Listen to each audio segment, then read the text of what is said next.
আমি শাপলার সন্তান, কারণ আমি সেখানে ছিলাম। একটা ছবি ভয়াবহ, আমি কোনোদিন নিতে পারি নাই। দুই ভাই, একজনের লাশটা বুকে জড়াইয়া এরকম ধরে আছে, যাইতেও পারতেছে না, নিতেও পারতেছে না।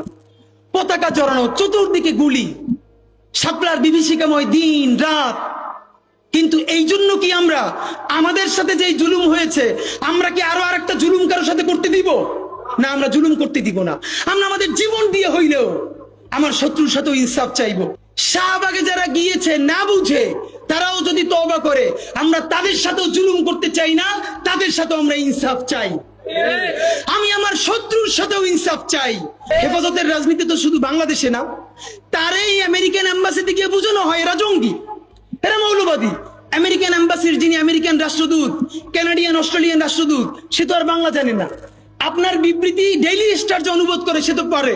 তো এই যে প্রথম আলো, ডেইলি স্টার বা মিডিয়া ঠিক ইনভার্টেড কমার মধ্যে অনুবাদের যে কি রাজনীতি করতে পারে, এইটা আমরা জানি।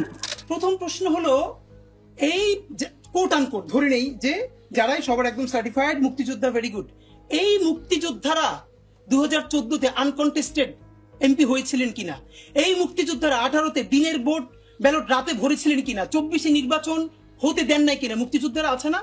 তাহলে তখন কি মিডিয়া ফ্রেমিং করেছে যে 154টা আসনে নির্বাচন ছাড়া, প্রতিদ্বন্দ্বিতা ছাড়া এমপি হলেন 50 জন বীর মুক্তিযোদ্ধা? দিনের ব্যালট রাতে ভরে ফেলেছেন অমুক আসনের বীর মুক্তিযোদ্ধা। নোয়াখালীতে আমার এক বোন ধানের শীষে ভোট দেওয়ার অপরাধে 3 সন্তানের জননী, তাকে ধর্ষণ করা হয়েছে, সেখানেও যিনি ছিলেন এমপি, বীর মুক্তিযোদ্ধা। ফ্যাসিবাদকে যারা গত 15, 16, 17 বছরে পেলে পুষে পলি করে আদর করে মানুষ করেছে, বড় করেছে, আমরা শুধু ফ্যাসিস্ট আইকন চলে গেছে তার দিকে বারবার তাকাচ্ছি। এই ফ্যাসিবাদকে যারা খাইয়ে দিয়ে বড় করলো, তাদের ব্যাপারে কি আমরা কথা বলছি? বাংলাদেশের মিডিয়া হাউসগুলোতে বর্তমানে একটা দুটো মিডিয়া হাউসে শুধু শীর্ষস্থানীয় ব্যক্তি ছাড়া আর কোনো কি পরিবর্তন হয়েছে? আপনি খেয়াল করবেন, এখন যেটা শুরু হয়েছে সে আগের বন্ধ না। এখন তারেক রহমানকে নিয়ে তারা প্রতিদিন স্টোরি বানাচ্ছে, খালেদা জিয়াকে স্টোরি বানাচ্ছে। তো খালেদা জিয়া কি তাকে বলেছে? তারেক রহমান কি তাকে এটা বলেছে? এর মানে যেই আসবে আমরা চাটবো, আমরা প্রচুর চাটতে চাই। এই কথা আমাকে একটু চিন্তা দাও। প্রথম আলোর প্যারালাল কাছাকাছি একটা পত্রিকা কি আমরা দাঁড় করাইতে পারছি?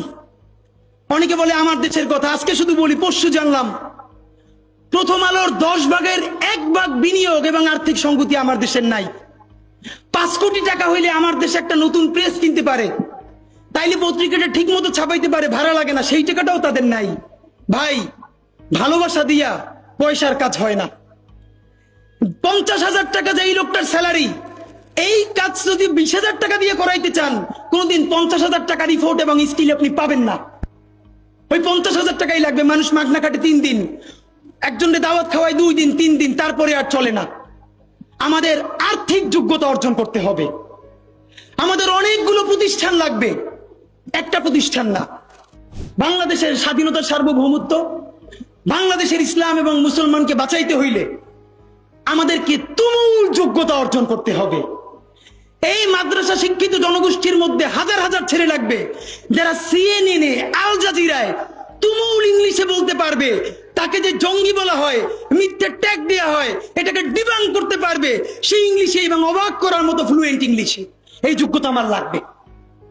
আমাদের ভাইয়েরা কিতাবি আরবি এবং অন্য আরবি ভিন্ন জিনিস, তাকে দুর্দান্ত আরবি বলতে পারতে হবে।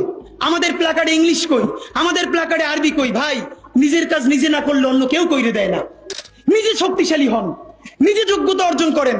আমারে গালি দিয়ে হইলেও, বোকা দিয়ে হইলেও যে এই পুচকি বলা এত ভাব লয়, যা যোগ্যতা অর্জন করে ফেলাই। তবে কি জানেন, মিছিল দিয়া জান দেওয়া এটা একদিনের কাজ, 3 দিন 5 দিন 1 মাসের কাজ। যোগ্যতা তো আর 1 বছরে অর্জন হয় না। এটা বিরাট একটা জিহাদ। আপনারা বলেন না জিহাদ চাই, চলেন জিহাদ চাই শুরু করি। আমাদের ভাইয়েরা, জুলাই শেষ হয় নাই। এই জুলাইরে যদি চূড়ান্ত বিপ্লবে আমরা পরিণত করতে না পারি, শুধু একটা কথা মনে করাই শেষ করি। আপনারা নিশ্চয়ই জানেন 1857 সালে মহাবিদ্রোহেও সিপাহী বিপ্লবে আমরা জিতে গিয়েছিলাম ব্রিটিশদের বিরুদ্ধে। একদম 90% যখন জিতে গেছি, দীর্ঘ লড়াই, একদিকে টিপু সুলতান, একদিকে ঝাঁসির রানী, তুমুল বিপ্লব। বিশ্বাস করেন, আমার কলিজা চিল্লেও আপনারা শুধু যেটা পাবেন সেটা হইল আমি চক্ষু বন্ধ করে দেখতে পাই।